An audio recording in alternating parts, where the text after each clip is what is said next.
বিরাট কোহলির টেস্ট খেলা চালিয়ে যাওয়া উচিত ছিল, এমনটাই মনে করেন ভারতের প্রাক্তন কোচ রবি শাস্ত্রী। শুধু তাই নয়, শাস্ত্রীর মতে আসন্ন ইংল্যান্ড সিরিজেও কোহলির নেতৃত্বেই মাঠে নামা উচিত ছিল টিম ইন্ডিয়ার। গত 12ই মে টেস্ট ক্রিকেট থেকে অবসর নিয়েছেন বিরাট কোহলি। এই সিদ্ধান্তে বিস্মিত শাস্ত্রী জানিয়েছেন, তিনি চেয়েছিলেন কোহলিকে অন্তত আরও 2 বছর টেস্টে খেলতে দেখতে, বিশেষ করে ইংল্যান্ড সফরে, যেখানে কোহলির অভিজ্ঞতা দলের জন্য খুব দরকার ছিল।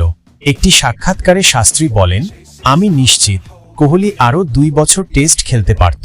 আমি ওকে ইংল্যান্ডে দেখতে চাইছিলাম। যদি ওই অধিনায়ক হতো তাহলে আরও ভালো লাগত। তবে কখন খেলা ছাড়তে হবে সেটা কোহলির মতো ক্রিকেটারই ঠিক করতে পারে।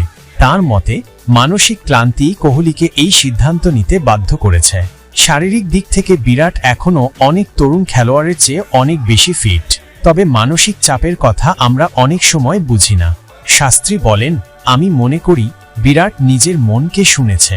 ও জানে শরীর কতটা সামলে নিতে পারে।